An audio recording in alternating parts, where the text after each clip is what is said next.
ભરૂચ બાર એસોસિએશનના પ્રમુખ સહિત કમિટી મેમ્બરની ચૂંટણી યોજાઈ હતી, જેમાં 853 નોંધાયેલા સભ્યોએ મતાધિકારનો ઉપયોગ કર્યો હતો.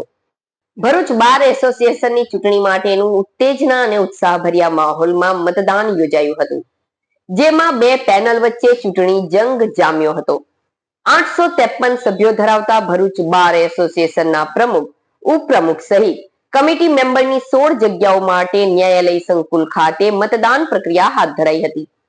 શાંતિભર્યા અને ઉત્તેજનાસભર માહોલમાં યોજાયેલ ચૂંટણીમાં સહકાર અને પરિવાર પેનલ વચ્ચે ચૂંટણી જંગ જામ્યો હતો, જેમાં પ્રમુખ પદ માટે સહકાર પેનલ તરફથી પૂર્વ પ્રમુખ પ્રદ્યુમન સિંધા તેમજ પરિવાર પેનલના સિપાઈ અજબ ખાન વચ્ચે જંગ ખેલાયો છે.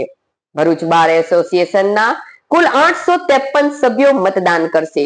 જો કે પરિણામ પૂર્વે જ સહકાર પેનલના પ્રમુખ પદના ઉમેદવાર પ્રદ્યુમન સિંહ સિંધાએ બાર કાઉન્સિલની ચૂંટણીમાં પણ ઉમેદવારી કરશે તેમ કહ્યું હતું. મતદાન 3 વાગ્યા સુધી યોજાયા બાદ મતગણતરી હાથ ધરાશે, જે બાદ કોણ વિજેતા બને તે જોવું રહ્યું.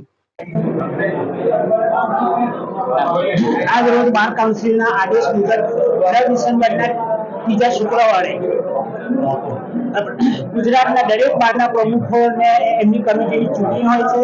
તે નિયમ અનુસાર આજ રોજ ભરૂચ બારના ચૂંટણી યોજાય છે અને અમારા બારના બધા મતદારો શાંતિથી મતદાન કરે છે અને બાર કાઉન્સિલના આદેશ મુજબ ફેબ્રુઆરી અને માર્ચની અંદર પણ બાર કાઉન્સિલના કમિટીના સભ્યોની ચૂંટણી આવવાની છે.